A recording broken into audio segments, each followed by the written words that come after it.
ये कहानी एक पिज्जा डिलीवरी बॉय के साथ हुई एक सच्ची घटना पर आधारित है। ये घटना जॉन के साथ तब हुई जब वो अपने कॉलेज के दिनों में एक छोटी सी पिज्जा शॉप में पार्ट टाइम जॉब करता था। एक रात करीब 1 बजे जब जॉन अपनी शिफ्ट खत्म करके घर के लिए निकलने ही वाला था, तब अचानक ही पिज्जा शॉप का फोन बजा। जॉन ने फोन उठाया तो कोई आदमी बहुत ही सहमी आवाज में ऑर्डर दे रहा था। पहले तो जॉन ने ऑर्डर लेने से मना करने का सोचा, क्योंकि पिज्जा शॉप का क्लोजिंग टाइम ऑलरेडी हो चुका था। मगर जब उस आदमी ने 4 लार्ज साइज पिज्जा ऑर्डर किए तो जॉन ने ऑर्डर ले लिया, क्योंकि अक्सर बड़े ऑर्डर पर एक अच्छी खासी टिप भी मिलती थी और जॉन को पैसों की जरूरत भी थी। जॉन जल्द से जल्द पिज्जा लेकर डिलीवरी करने निकल पड़ा। डिलीवरी एड्रेस उस पिज्जा शॉप से काफी दूर शहर के आउटस्कर्ट्स में था। देर रात हो चुकी थी और वो रास्ता भी काफी सुनसान था। सड़क कच्ची थी और उसके दोनों तरफ बहुत सारे जंगली पेड़ पौधे थे। रास्ते में कोई स्ट्रीट लाइट भी नहीं जल रही थी, जिसकी वजह से वहाँ अंधेरा ही अंधेरा था। कुछ और देर की ड्राइविंग के बाद जॉन उस एड्रेस पर पहुंच गया। वो एक बहुत ही पुराने दिखने वाले अजीब से घर के सामने खड़ा था। वो घर फॉरेस्ट एरिया के अंदर था और उस घर की कोई भी लाइट नहीं जल रही थी, बल्कि आसपास कुछ हलचल भी नहीं थी। बिल्कुल ऐसा लग रहा था कि जैसे वो घर सालों से वीरान पड़ा है और उस घर में कोई रहता ही ना हो।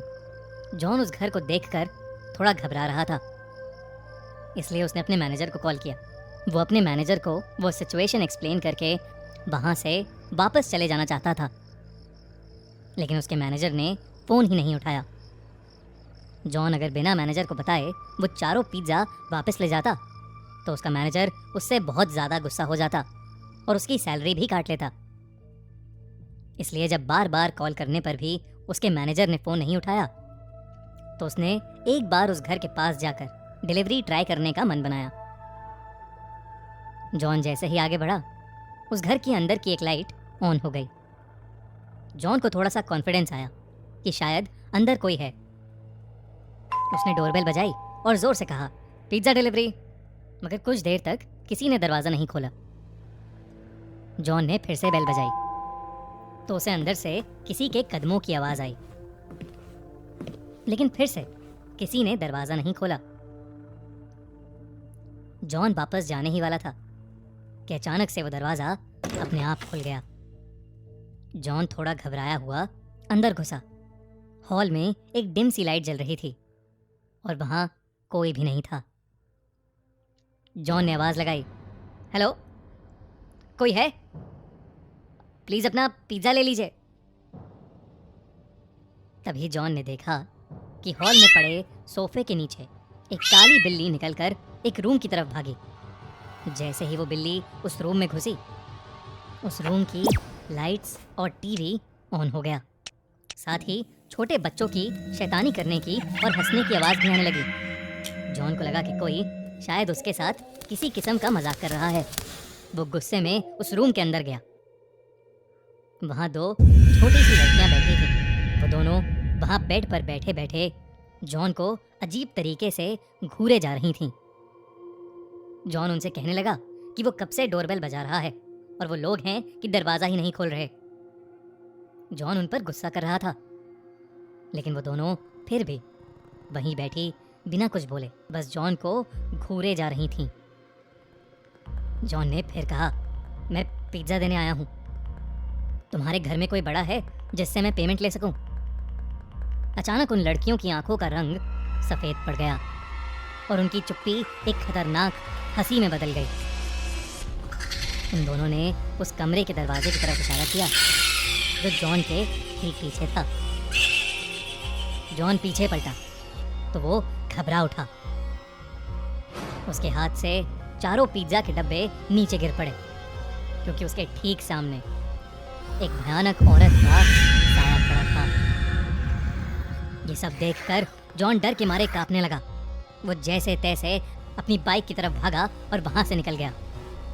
उस औरत का साया और वो 2 लड़कियाँ उस घर के दरवाजे पर खड़े हुए उसे जाते देख रहे थे। जॉन अभी कुछ ही दूर पहुंचा था कि उसे फील हुआ कि उसकी बाइक खराब हो रही है। एकदम से बाइक के घिसटने की आवाज आने लगी और बाइक बंद पड़ गई। सहमा हुआ जॉन बाहर निकला और उसने देखा कि उसकी बाइक का टायर पंक्चर था।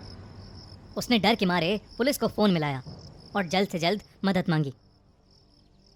वो आसपास देखने लगा और अचानक ही उसकी नज़र बाइक के रियर व्यू मिरर पर पड़ी, जिसे देखकर उसके पैरों तले जमीन खिसक गई। बाइक के पीछे उस औरत का साया और वो 2 बच्ची खड़ी थीं। वो तीनों धीरे धीरे जॉन की तरफ जा रहे थे। जॉन हड़बड़ा के बाइक वहीं छोड़कर जंगल की तरफ दौड़ने लगा। दौड़ते दौड़ते वो बहुत थक गया और एक बड़े से पेड़ के पीछे जाकर छुप गया। वो बस अपनी जान के लिए दुआएं मांगने लगा कि कुछ ही देर में उसे दूर से पुलिस सायरन की आवाज़ आई और उसने अपनी बची हुई हिम्मत लगाकर अपनी बाइक के पास वापस दौड़ना शुरू कर दिया। वो वापस अपनी बाइक तक पहुंचा तो उसने देखा कि पुलिस उसकी बाइक की इन्वेस्टिगेशन कर रही थी। उसने पुलिस को सब कुछ बताया और उन्हें उस घर तक ले गया। पुलिस ने उस घर के अंदर जाकर जांच पड़ताल की, लेकिन उन्हें एक जंगली बिल्ली के अलावा उस घर में कोई नहीं मिला। अगली सुबह जॉन को यह पता चला कि वो घर पिछले 3 सालों से खाली पड़ा है। और तो और 3 साल पहले उस घर में एक औरत और उसकी 2 छोटी बेटियां रहती थीं, जिनका एक रोज़ अचानक मर्डर हो गया था। ये जानकर जॉन के होश उड़ गए। उसे समझ आ गया कि उस दिन जिन लोगों को उसने देखा था वो उस औरत और उसकी छोटी बच्चियों की आत्मा ही थी, जो शायद आज भी उस घर में कैद है। मगर उसे कभी ये समझ नहीं आया कि वो फोन आखिर किसने किया था। इस हादसे के बाद जॉन ने पिज्ज़ा डिलीवरी की नौकरी छोड़ दी, लेकिन वो जब भी वो हादसा याद करता है तो बुरी तरह कांप उठता है।